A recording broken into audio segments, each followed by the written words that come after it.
Les gens qui me connaissent savent qu'il s'agit du Liban, mais je n'ai pas voulu nommer le pays principalement parce que je parle d'une période assez précise, dans les années 70, et que je n'ai pas voulu lier le roman de trop près aux événements du Liban, aux péripéties de la guerre, aux factions combattantes.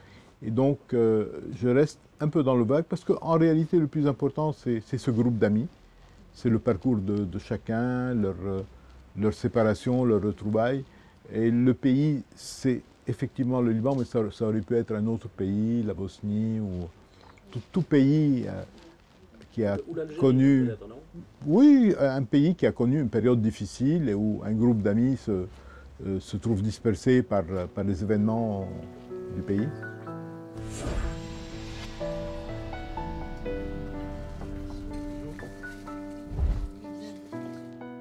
Je pense que quand on revisite sa vie, comme c'est le cas des personnages du roman, il y a tout. Il y a des moments tristes, des moments de désarroi, et il y a des moments de bonheur qu'ils ont connus, qu'ils racontent et parfois qu'ils revivent. Et je crois que la vie est faite de tout cela, même dans les périodes les plus difficiles, les plus sombres, il y a des moments de bonheur. C'est la condition humaine. Je pense que c'est notre destin à tous de trouver du bonheur, même lorsque nous savons que nous sommes mortels et que nous pouvons passer par les périodes les plus difficiles et douloureuses.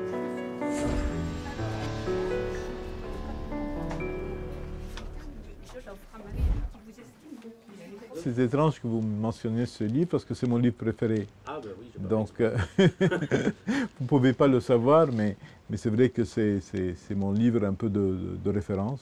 J'aime beaucoup Zweig depuis toujours, depuis que je l'ai découvert adolescent. Et ce livre est un peu mon livre de chevet. Il a une forme de nostalgie qui ressemble à la mienne.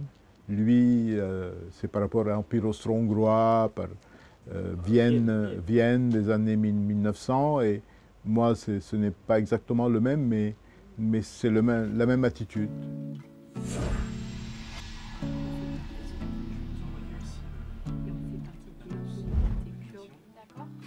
Il y a un moment donné dans le roman où Adam dit, qui est un historien et qui s'occupe principalement d'histoire romaine, il dit le dernier empereur de Rome s'appelait Romulus, comme le fondateur de la ville.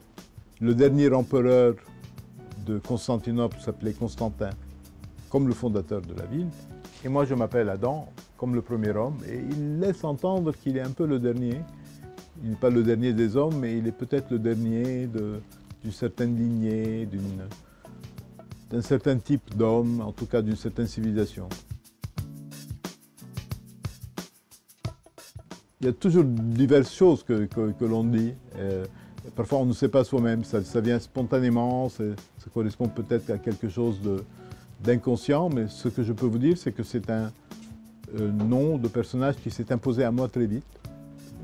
Dès que j'ai commencé à penser à écrire ce livre, il y a très longtemps, bien avant de commencer à l'écrire véritablement, l'idée me trottait dans la tête, quelquefois je prenais des notes, et dès le premier instant, le personnage s'appelait Adam.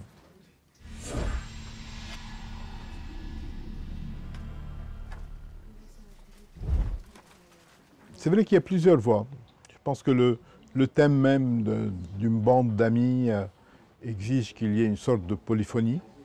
Il y a effectivement un narrateur dont on suppose qu'il a rencontré plusieurs des personnages, et c'est lui qui rapporte les versions des uns et des autres. Et il l'écrit en sachant qu'il va le publier, en quelque sorte. Alors qu'Adam écrit dans un autre état d'esprit. C'est un historien qui aime bien écrire et publier des livres de sa discipline, mais qui répugne à écrire des livres liés à sa propre histoire, à l'histoire de ses amis. Et donc, c'est écrit pour ne pas être lu, c'est écrit pour soi-même, en ital. Et puis, il y a la voix d'autres personnages qui vient quelquefois rapportée par Adam ou par le narrateur, et quelquefois à travers des textes, des lettres, des mails également. Et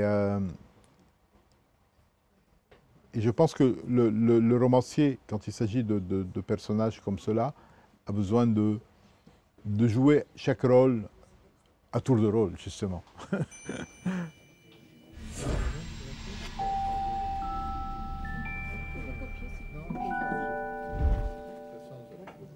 Bien entendu, c'est une région, le Proche-Orient, où il se passe constamment des choses.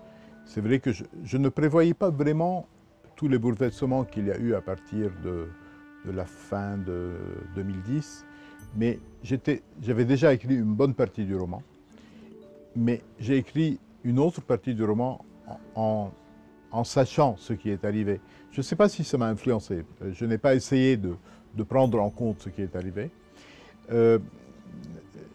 Vous avez raison de dire que la période actuelle est une période où on perçoit une montée des tensions et un peu partout dans le monde. En Europe, il est clair qu'il y a beaucoup de sociétés où on voit se développer une sorte d'impatience à l'égard du reste du monde. Et c'est lié aussi à tout ce qui arrive dans le monde musulman. C'est une source d'inquiétude. En même temps, ce qui est arrivé dans le monde arabe suscite chez moi une attitude mitigée. D'un côté, je pense qu'il y a une forme de démocratisation qui est importante. Et je pense que ça restera une bonne chose de ne plus avoir tous ces dictateurs qui sont élus avec 99% des voix. En même temps, on ne sait pas exactement où l'on va. Il y a des tendances un peu rétrogrades qui apparaissent dans tel ou tel pays par rapport au statut de la femme ou des minorités. Et c'est une source d'inquiétude. Je pense que nous sommes au milieu d'un bouillonnement qui vient tout juste de commencer, qui va probablement durer plusieurs années. Je pense qu'il faut l'observer avec intérêt, avec vigilance, mais avec espoir quand même.